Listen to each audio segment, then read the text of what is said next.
देखिए हर खबर यहीं पर। सब्सक्राइब कीजिए TV9 भारतवर्ष। नमस्कार, आपके साथ मैं हूं समीर अब्बास। आज बुलेटिन की शुरुआत कर रहे हैं इस वक्त की अहम खबर के साथ। देश के रक्षा मंत्री राजनाथ सिंह बस किसी भी वक्त बहुत बड़ा ऐलान करने वाले हैं। अब से थोड़ी देर पहले रक्षा मंत्री के कार्यालय की तरफ से यह बताया गया है कि रक्षा मंत्री सुबह 10 बजे बहुत इंपॉर्टेंट ऐलान करने जा रहे हैं। बहुत अहम जानकारियां देश से साझा करने जा रहे हैं रक्षा मंत्री राजनाथ सिंह। ये इस वक्त की सबसे बड़ी खबर है और इस वक्त पूरे हिंदुस्तान की नजरें हैं इस बात पर कि रक्षा मंत्री राजनाथ सिंह आज के अपने संबोधन में किन बातों का जिक्र करते हैं। इस बड़ी खबर पर हमारे तमाम संवाददाता हमारे साथ मौजूद हैं। थोड़ी देर बाद देश के रक्षा मंत्री लाइव मुखातिब होंगे हिंदुस्तान वासियों से।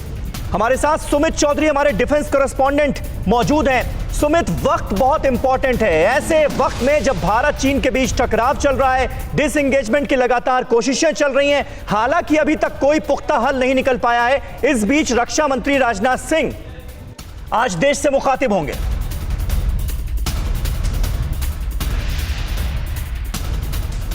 सुमित, मैं आता हूं आपके पास, लेकिन जो जानकारियां आ रही हैं हमारे पास वो अपने दर्शकों से साझा कर लें। देश की सुरक्षा से जुड़े हुए कई बड़े ऐलान आज रक्षा मंत्री राजनाथ सिंह कर सकते हैं। डिफेंस सेक्टर में कैसे हिंदुस्तान आत्मनिर्भर बनेगा, आत्मनिर्भर भारत की तरफ कैसे डिफेंस सेक्टर में भी बढ़ेगा हिंदुस्तान, इस बात से जुड़े कई ऐलान किए जा सकते हैं रक्षा मंत्री राजनाथ सिंह की तरफ से। सुबह 10 बजे रक्षा मंत्री राजनाथ सिंह ये महत्वपूर्ण ऐलान करने जा रहे हैं। रक्षा के 101 उपकरण देखिए भारत में ही बनेंगे। ये अहम जानकारियां, कुछ अहम डिटेल्स इस वक्त रक्षा मंत्री के संबोधन की हमारे पास आने लगी हैं। सुबह 10 बजे का वक्त मुकर्रर किया गया, रक्षा मंत्री कार्यालय की तरफ से यह ट्वीट किया गया जिसमें कहा गया है कि राजनाथ सिंह आज एक इंपॉर्टेंट अनाउंसमेंट करेंगे सुबह 10 बजे। और ये देखिए जो जानकारियां हैं वो राजनाथ सिंह के ट्विटर हैंडल से ट्वीट भी हुई हैं। डिफेंस सेक्टर में कैसे आत्मनिर्भर बनेगा भारत, रक्षा से जुड़े 101 उपकरण अब भारत में ही बनेंगे, इस बात का अहम ऐलान किया गया है। डिफेंस सेक्टर में आत्मनिर्भर बनाने की कोशिश भारत को, और उसके लिए कई महत्वपूर्ण फैसले लिए गए हैं। सुरक्षा से जुड़े हुए, देश की सुरक्षा से जुड़े हुए 101 उपकरण अब भारत में ही बनेंगे। मनीष झा हमारे संवाददाता हमारे साथ मौजूद हैं और हमारे डिफेंस कॉरेस्पॉन्डेंट सुमित चौधरी भी इस वक्त हमारे साथ मौजूद हैं। सुमित, ऐसा लग रहा है अभी तक के जो ऐलान हुए हैं उसको देखने के बाद कि डिफेंस सेक्टर में भी देश को आत्मनिर्भर बनाने की पूरी कोशिश की तरफ अब बढ़ चला है हिंदुस्तान। लेकिन निश्चित तौर पर समीर, मैं आपको वही बता रहा था कि आपको याद होगा कि कोविड के समय या भारत और चीन के स्टैंड ऑफ के समय भारत ने खासतौर पर प्रधानमंत्री नरेंद्र मोदी ने आत्मनिर्भर भारत की बात कही थी और ये बात कही थी कि अब हम आपको अपनी ज़रूरतें पूरे करने के लिए हमें खुद आत्मनिर्भर होना ज़रूरी है और हमें होना पड़ेगा। लेकिन रक्षा क्षेत्र एक ऐसा था, लगातार हम बड़े मैसिव स्केल के ऊपर चीज़ें बाय करते थे और जिसमें ना सिर्फ हमारे छोटे छोटे इक्विपमेंट जो बाहर से लिए जाते थे उन सभी को अब भारत, ये पहली नेगेटिव लिस्ट है समीर, आप इसको इस तरीके से देखिए कि पहले 101 आइटम्स होंगे जिनको भारत बाहर से ना लेकर अपने देश में ही बनाएगा। और ये करीब करीब इस लिस्ट के अंदर कई ऐसे इंपॉर्टेंट है, मैं आपको बताऊं आर्मर्ड व्हीकल्स के कई ऐसे प्लेटफॉर्म्स है जिसको भारत बनाने की बात कर रहा है, 5000 करोड़ उसकी बात कही जा रही है। इसके अलावा कई ऐसी इंपॉर्टेंट चीज है जिसको लेकर भारत आत्मनिर्भर बनेगा। यानी रक्षा क्षेत्र में अब एक बाइंग नेशन की जगह बिल्डिंग नेशन, यानी वो नेशन जो अपनी जरूरतों को खुद पूरा करता है, उसकी तरफ ये पहला और बड़ा महत्वपूर्ण कदम है। समीर, बिल्कुल, मनीष झा भी हमारे साथ मौजूद हैं और मनीष, लगातार ये कयास लगाए जा रहे थे कि रक्षा मंत्रालय आने वाले दिनों में नेगेटिव आर्म्स लिस्ट जारी कर सकता है। इसके तहत कुछ हथियारों के आयात पर बैन लगा दिया जाएगा। क्या अब जानकारी मिल रही है इस ऐलान के, क्या मायने निकाले जाएं, क्या मतलब समझा जाए?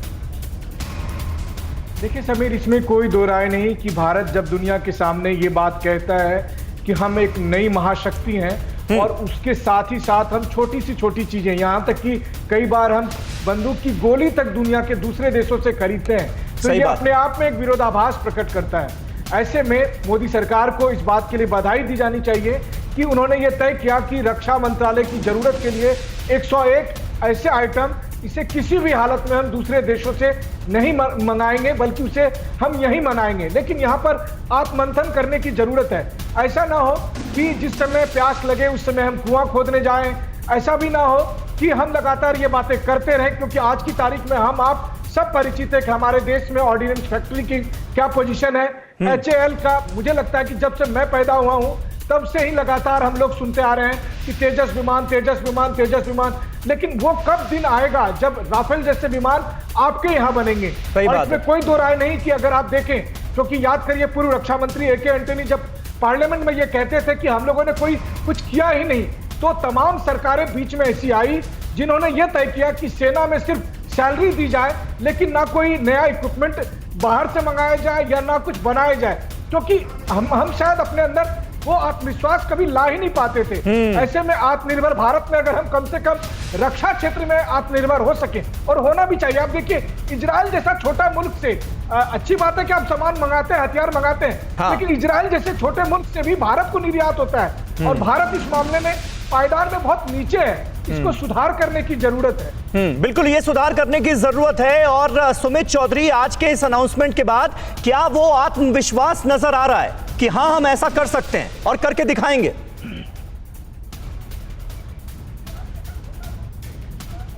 पर हम ऐसा कर सकते हैं। आपको याद होगा कि इसको लेकर एक सेपरेट बजट की भी बात की गई थी। कहा गया था कि ऐसे इंडस्ट्रीज़ को, ऐसे इनोवेशंस को भारत प्रमोट करने के लिए एक सेपरेट बजट रखा जाएगा। और मैं आपको बताऊं ये प्रोसेस काफ़ी लंबे समय से था। मनोहर पर्रिकर उस समय जब रक्षा मंत्री हुआ करते थे, हाँ। तब उन्होंने कहा था कि हमें अपने डिफेंस कैपेबिलिटीज़ अगर बढ़ानी है तो हमें मेक इन इंडिया पर ज़्यादा जोर देना होगा, तभी हम अपनी चीज़ों को ना सिर्फ, क्योंकि इमरजेंसी समय सबसे दिक्कत आती है कि जब आप इमरजेंसी प्रोक्योरमेंट करते हैं तो आपको उन रेट्स पर चीज़ें लेनी होती है जो सामने वाली देश तय करता है। तो ऐसे में भारत के लिए ना सिर्फ बजटरी फाइनेंशियल एक प्रेशर रहता है, बल्कि ये भी कि वो चीज़ें उनके तयशुदा समय पर आएंगी। लेकिन अगर ऐसी चीज़ें हो कि भारत की इंडस्ट्रीज उसको कर रही हो, तो उसके लिए भारत को ना सिर्फ फाइनेंशियल चीज़ों को ना देखना पड़ेगा, बल्कि टाइम लिमिट, टाइम फ्रेम्स की चीज़ें भी पीछे हट पाएंगे। और समीर, एक इंपॉर्टेंट बात यह है कि जब हम इन सभी चीज़ों की बात करते हैं, कि हम डिफेंस इक्विपमेंट्स की बात करते हैं, एक छोटा सा एग्जांपल मैं आपको बताऊं कि कई ऐसे इंडिजीनियस चीज़ें जो भारत और रशिया बनाता है, कई ऐसे मिसाइल सिस्टम्स है, लेकिन जो उस पर लॉयल्टी जो चीज़ें होती हैं, लॉयल्टी यानी एक फिक्स अमाउंट होता है, लॉयल्टी का मेजर चंक, मेजर चीज़ें वो रशिया के पास जाती हैं। तो ये एक बड़ा सेटबैक होता है भारत के लिए कि सारी चीज़ें हम तैयार करते हैं, लेकिन सब चीज़ों का जो लॉयल्टी जो मनी होती है वो दूसरे देशों के पास जाती है। तो ये अपने आप में एक इंपॉर्टेंट स्टेप है। और आप इसको इस तरीके से भी देखिए कि आने वाले वक्त में, भले ही इस साल नहीं बल्कि आने वाले वक्त के अंदर, आने वाले सालों के अंदर ये चीज़ें बहुत बड़ा एक गेम चेंजर के तौर पर साबित होंगी डिफेंस सेक्टर के अंदर। बिल्कुल, उम्मीद ये की जानी चाहिए कि ये गेम चेंजर साबित होंगी। हमारे साथ इस वक्त खास मेहमानों का पैनल भी मौजूद है, और सबसे पहले मैं लेफ्टिनेंट जनरल राज कादियान के पास अब जाना चाहूंगा। कादियान साहब, आपके हिसाब से कितना अहम ये अनाउंसमेंट है जो आज किया गया है, और क्या वाकई ऐसा लगता है कि तमाम जो रक्षा उपकरण हैं बड़े खास, बड़े अहम, वो हिंदुस्तान बना सकता है, और वाकई डिफेंस सेक्टर में आने वाले दिनों में आत्मनिर्भर हम बन सकते हैं, उस ओर बढ़ चले हम? मैंने अनाउंसमेंट तो नहीं सुनी, लेकिन उसकी सेंस आपके डायलॉग से पता लग रही है जी। देखिए, भारत के बॉर्डर पर खतरा कम नहीं हुआ है, बल्कि बढ़ता जा रहा है। 15,000 किलोमीटर के हमारे लैंड बॉर्डर हैं, 7,500 कोस्टल एरियाज हैं। लेकिन ये दुर्भाग्य की बात है कि लगातार ये पिछले कुछ सालों से बजट हमारा कम होता जा रहा है। हाँ। ये भी बात सही है कि जब देश पर इमरजेंसी आती है तो बजट की कमी नहीं होती, कहीं से निकाल के पैसा दिया जाता है। लेकिन इमरजेंसी जब आप खरीद करते हो तो उसमें हमेशा आपको नुकसान होता है। मेरी राय है कि देश की सुरक्षा सबसे प्राइम है, बाकी इंफ्रास्ट्रक्चर, हेल्थ सब बाद में आते हैं। जब तक देश सुरक्षित नहीं होगा तो आप कोई डेवलपमेंट नहीं कर सकते। तो ये बजट, ओवरऑल जो एनुअल बजट आता है जो लगातार कम होता जा रहा है, उसको आप बढ़ाने का प्रस्ताव मेरा माना जाए। और जहां तक आत्मनिर्भरता का ताल्लुक है, अल्टीमेटली वही सोल्यूशन है। मोदी जी ने 2014 में अनाउंस किया था कि हम आत्मनिर्भर होंगे डिफेंस के मामले में, लेकिन उस वक्त भी कहा था कि इसमें 20 साल लगेंगे कम से कम।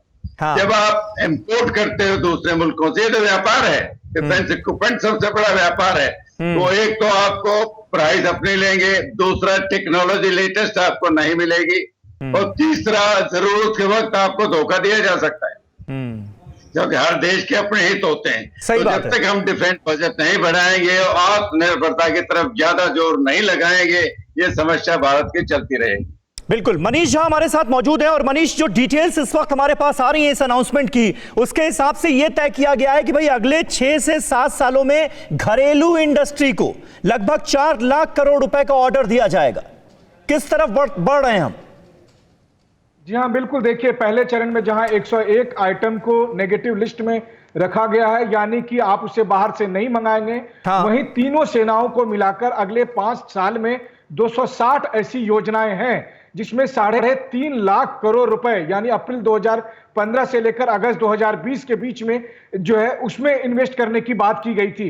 और 6 से 7 साल में 4 लाख करोड़ रुपए का आप घरेलू जो रक्षा जरूरतें हैं उसके हिसाब से उसमें इन्वेस्ट करेंगे। तो जाहिर है कि आप आत्मनिर्भर भारत की तरफ बढ़ता हुआ जो एक कदम है, जिसकी वजह से भारतीय सेनाएं निश्चित तौर पर मजबूत होंगी और इंडिया स्पेसिफिक जो रिक्वायरमेंट है उसको आप पूरा करेंगे। अब मसलन एक उदाहरण देखिए कि आपके पास ऐसे बहुत सारे इलाके हैं, चाहे वो सियाचिन हो, लद्दाख हो, यहां पर जो आपकी स्पेसिफिक की चीजें हैं, जब आप विदेशों से ये चीजें मंगाते हैं तो वो बहुत ज्यादा कॉस्ट बढ़ जाता है। अगर आप इंडिया स्पेसिफिक इन चीजों को बनाएंगे तो ना सिर्फ अपने यहां इस्तेमाल कर पाएंगे बल्कि दुनिया के दूसरे देशों में भी आप निर्यात करने की स्थिति में होंगे। जी। सुमित चौधरी हमारे साथ मौजूद है। सुमित, देखिए, अब ये अनाउंसमेंट जो हुआ है इसके बाद निश्चित तौर पर आत्मविश्वास तो बढ़ा है, लेकिन जो बातें की गई हैं, जो वादे किए गए हैं और जिस तरह से डिफेंस सेक्टर को पूरी तरह से आत्मनिर्भर बनाने की बात हो रही है, वो काबिलियत है क्या हमारे पास?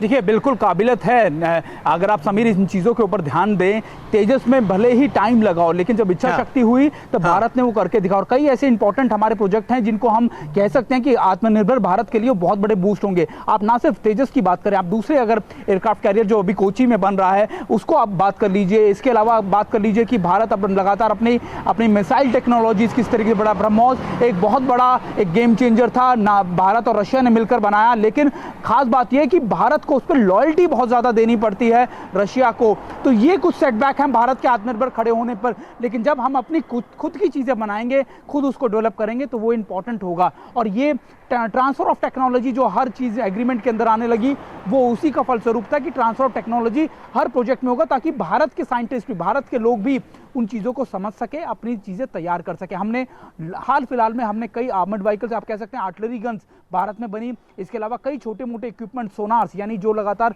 सोनार जो पनडुब्बियों में लगे होते हैं या शिप्स में लगे होते हैं, वो भारत ने इंडिजिनियस डेवलप करने शुरू किए। तो ये कई इंपॉर्टेंट स्टेप्स है। लेकिन इनको आगे बढ़ाने के लिए एक मेजर बूस्ट चाहिए था, एक मेजर पैकेज चाहिए था, जिसका अनाउंसमेंट आज रक्षा मंत्रालय की तरफ से किया गया है। बिल्कुल बिल्कुल, जिस मेजर बूस्ट का आप जिक्र कर रहे हैं आज के इस अनाउंसमेंट के बाद, क्या वो बूस्ट मिला है? हमारे साथ देखिए तमाम मेहमानों का खास पैनल इस वक्त मौजूद है, उनसे भी आपका तारुफ करा दें। लेफ्टिनेंट जनरल राज कादियान साहब तो हमारे साथ हैं ही, एम्बेसडर अनिल त्रिगुनाय साहब भी हमारे साथ इस वक्त मौजूद हैं, शकील अहमद साहब सीनियर जर्नलिस्ट हैं, ईरान से वो हमारे साथ जुड़ रहे हैं, और हरिंदर मिश्रा जी हमारे साथ मौजूद हैं, जेरूसलम से वो हमारे साथ लाइव मौजूद हैं, पीटीआई के कॉरेस्पॉन्डेंट हैं, मनीष झा हमारे संवाददाता, सुमित चौधरी हमारे संवाददाता और इरफान कुरैशी हमारे संवाददाता देखिए एलओसी से इस वक्त हमारे साथ लाइव जुड़ चुके हैं।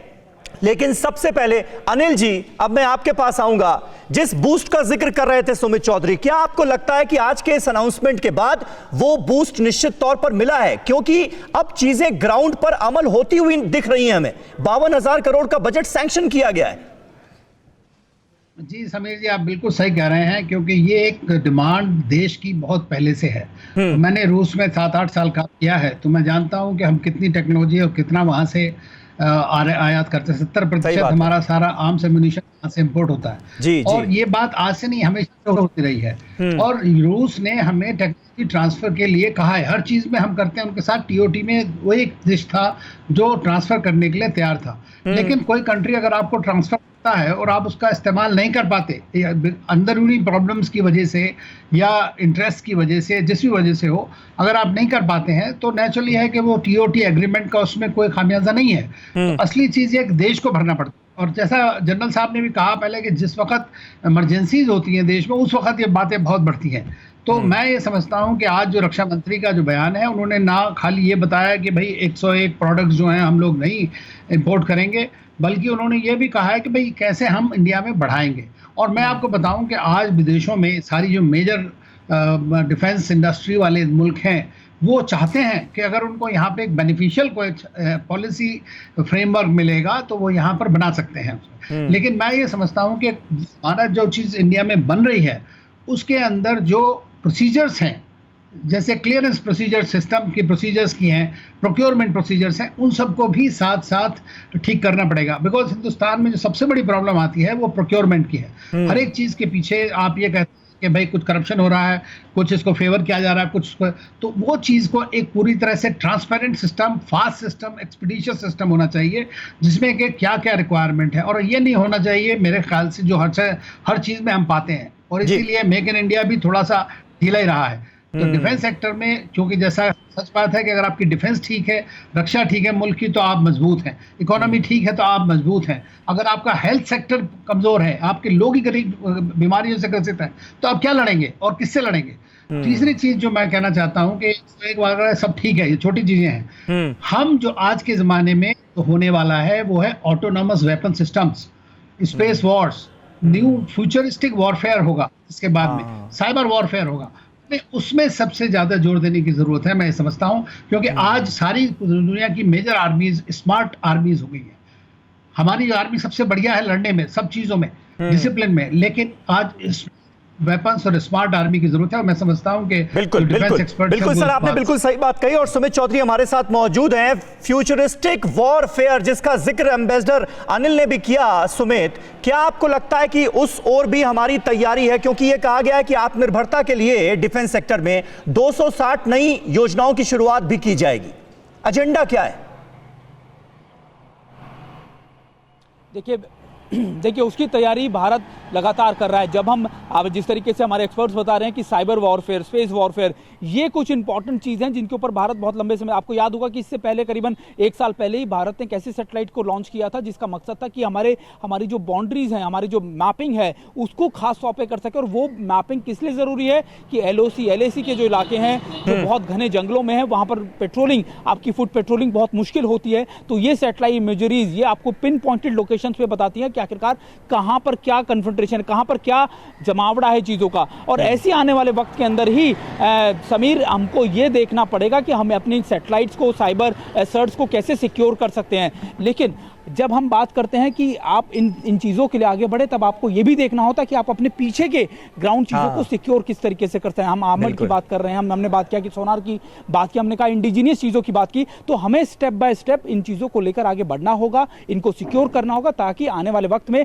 भारत की स्थिति वही पुराने भारत की तरह ना हो कि हमें दूसरे देशों के सामने हाथ फैलाना पड़े या फिर उनसे पूछना पड़े कि हमें ये इक्विपमेंट चाहिए। तो ये आत्मनिर्भर भारत का ये कॉन्सेप्ट है, ये बहुत लंबा है और डिफेंस सेक्टर इसको लेकर काफ़ी लंबे समय से समीर ये मांग कर रहा था कि हमें इस चीज के ऊपर काम करना चाहिए। हम सभी सेक्टर्स में काम कर रहे हैं, लेकिन डिफेंस सेक्टर में हम अभी भी बाइंग नेशंस, हम दूसरे देशों से हर छोटी छोटी चीजें खरीदते हैं, बल्कि हम उनको बनाने की काबिलियत रखते हैं और उन्हें बना के एक्सपोर्ट करने की काबिलियत रखते हैं। एक छोटा एग्जांपल और समीर इसके साथ जोड़ देता हूं, मैं आपको बता दूं कि पिछले साल जब पिछली बार रक्षा मंत्री निर्मला सीतारमण थी, तो डिफेंस अटैचेज की एक बड़ी, क्योंकि हर देश के अंदर डिफेंस अटैचे होते हैं, उन्होंने कई देशों ने विलिंगनेस दिखाई थी, जिसमें ना सिर्फ आपको मैं बता दूं कि कई ऐसे देश हैं जिसमें जो अपने इस बात को कहते थे कि हमको आप ये इक्विपमेंट दीजिए, चाहे ना सिर्फ बर्मोस की बात हो, दूसरे इक्विपमेंट की बात हो, वो लोग लगातार इन चीजों को मांगते थे, लेकिन भारत उनको नहीं दे सकता था, क्योंकि भारत कई ऐसे क्लॉज से बंधा हुआ था जो भारत के लिए बहुत बड़ी दिक्कत करती है। बिल्कुल, डिफेंस सेक्टर में आत्मनिर्भरता की तरफ हिंदुस्तान बढ़ता हुआ नजर आ रहा है। और बड़ी बात जिसमें पूरे हिंदुस्तान की इस वक्त दिलचस्पी होगी ये जानने में कि आखिर कौन कौन से हथियार अब भारत में बनेंगे। आर्टिलरी गन्स का आयात आज से ही बंद किया गया है। 101 उपकरणों की, हथियारों की जो लिस्ट जारी की गई है, उसमें इसका भी नाम है। असॉल्ट राइफल्स अब भारत में ही बनेंगी। तो किस तरह से देखिए डिफेंस सेक्टर में हिंदुस्तान आत्मनिर्भर होने की तरफ बढ़ रहा है, ये इससे पता चलता है। सोनार सिस्टम जिसका जिक्र अभी सुमित चौधरी कर रहे थे, ये अब भारतीय कंपनियां ही बनाएंगी। इसके अलावा ट्रांसपोर्ट एयरक्राफ्ट के उपकरण भी अब भारत में ही बनेंगे। काबिलियत है, हम पूरी तरह से सक्षम हैं, लेकिन फैसला लेने की जरूरत थी और वो फैसला लिया गया है। लाइट कॉम्बैट हेलीकॉप्टर भी अब भारत में ही बनेंगे। सोनार सिस्टम, युद्धक वाहन अब भारत में बनेंगे। एडवांस डिफेंस रडार सिस्टम पूरी तरह से स्वदेशी होगा। ये अहम जानकारियां इस वक्त के अनाउंसमेंट से जुड़ी। हथियारों से लैस युद्धक वाहन भी अब देश में बन सकेंगे। 52,000 करोड़ रुपए का फंड जारी किया गया है। छोटे युद्धपोत अब भारत में ही बनेंगे। भारतीय कंपनियों को 4 लाख करोड़ का ऑर्डर मिलेगा। डिफेंस में 4 लाख करोड़ का यह ऑर्डर मिलेगा भारतीय कंपनियों को। तीनों सेनाओं के लिए अब भारत में हथियार बनेंगे। रक्षा उत्पादन में इजाफा किया जाएगा। 52,000 करोड़ का बजट सैंक्शन किया गया है। अगले 6-7 साल में भारतीय कंपनियों को 4 लाख करोड़ का ऑर्डर मिलने वाला है। रक्षा क्षेत्र के 101 हथियारों के आयात पर पूरी तरह से रोक लगा दी गई है। तो 4 लाख करोड़ का सबसे बड़ा रक्षा प्लान जो कि अमल में आएगा अगले 6-7 सालों में। और बड़ी और अहम जानकारियां ये जिसमें इस वक्त पूरे हिंदुस्तान की दिलचस्पी होगी, लगातार हम टीवी 9 भारतवर्ष की स्क्रीन पर फ्लैश कर रहे हैं, वो तमाम हथियार जो कि अब भारत में ही बन सकेंगे, क्योंकि डिफेंस सेक्टर में भी आत्मनिर्भर भारत की तरफ हिंदुस्तान बढ़ चला है। इरफान कुरैशी हमारे साथ, हमारे संवाददाता मौजूद हैं इस वक्त श्रीनगर से। इरफान, निश्चित तौर पर भारतीय सेना के तीनों अंगों के लिए अब रक्षा उपकरण, बड़े बड़े हथियार जो हैं वो हिंदुस्तान में ही तैयार किए जाएंगे। डिफेंस सेक्टर आत्मनिर्भरता की तरफ बढ़ता हुआ नजर आ रहा है। निश्चित तौर पर सरहद पर जो हमारे जवान तैनात होंगे उनको भी इस बात की खुशी होगी कि अब तमाम बड़े बड़े रक्षा उपकरण, हथियार हिंदुस्तान में ही बनेंगे। बेकर कनेक्ट इरफान कुरैशी, देखिए, साफ तौर पर जिस तरह सुमित भी आपको लगातार कह रहे थे कि जी बहुत महत्वपूर्ण है कि भारत अपना जो हवाई ताकत है या जमीनी ताकत है और साथ ही साथ आर्टिलरी की जो लाइन ऑफ कंट्रोल या LAC पर जरूरत है, इसे जो है और मजबूत करेगा और ज्यादा सक्षम हम तब हो सकते हैं जब ये तमाम चीजें हम देश में ही बनाना शुरू करेंगे। और इससे ज्यादा हमारी जो शक्ति है सेना की वो और मजबूत हो सकती है। और साथ ही साथ मैं आपको बता दूं, अभी जहाँ पे मैं खड़ा हूँ, जहाँ एक तरफ उड़ी सेक्टर है और दूसरी तरफ कंधार तो बड़ा लाइन ऑफ कंट्रोल का सेक्टर है, और मैं वहीं से आ रहा हूँ। और कल पूरे दिन हमने वहां पर देखा किस तरह की हालातों में वहां पर सुरक्षा बल लगातार सरहद की निगरानी कर रहे हैं, निगरानी कर रहे हैं। और सही बात है इरफान, बहुत बहुत शुक्रिया आपका, बहुत बहुत शुक्रिया आपका इस जानकारी और अपडेट के लिए। निश्चित तौर पर अभी जिस तरह के संबंध पड़ोसी मुल्कों से चल रहे हैं उसको देखते हुए ये अनाउंसमेंट जो है ये और ज्यादा इंपॉर्टेंट नजर आता है। परवाह देश की, सोमवार से शुक्रवार रात 10 बजे टीवी 9 भारतवर्ष पर।